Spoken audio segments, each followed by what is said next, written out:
დინარე რიონის პირას გაათხრევინეს სამარე, დახვრიტეს ეს ხალხი და ჩაყარეს სოფელში. ვენერა ასათიანი ერთ-ერთია იმ მრავალრიცხოვანი მსხვერპლის შთამომავლებიდან, რომლებიც გასული საუკუნის 20-30-იანი წლების საბჭოთა ტერორს შეეწირნენ. ქუთაისში ამ მსხვერპლთა მემორიალი საფიჩხის სასაფლაოსა და მუხრანის ტყეში დგას. იმ ეპოქის მოსაგონრად, სადაც მარტო 1924 წლის საბჭოთა ოკუპანტთა წინააღმდეგ აჯანყებას 3000 ადამიანის სიცოცხლე ემსხვერპლა.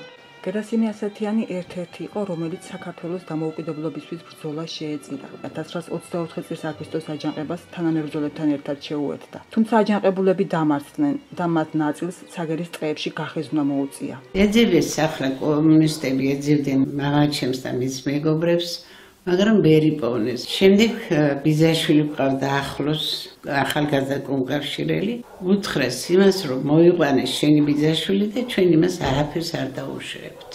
დაიჯერა მამაჩემმა, წამოიყვანა ეს ხალხი და გამოცხადდნენ ცაგერში. დააპატიმრეს, ყველას გააკოჭეს და წამოიყვანეს.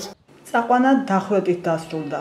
ქმრების შემდეგ ცოლებიც დაიბარეს ცაგერში. გზაში გაქცევა ვინც ვერ მოახერხა, გააუპატიურეს. ამ ჯგუფში არ იყო გერასიმეს მეუღლე თეო ჩარკვიანი.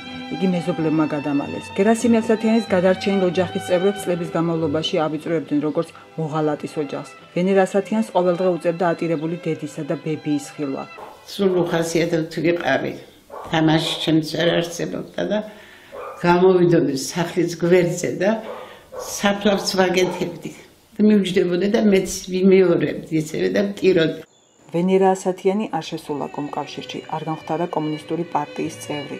მამის საფლავის ადგილსამყოფელიც გვიან შეიტყო. მამის, რომელმაც ზუსტად იცოდა, რასაც ეწირებოდა.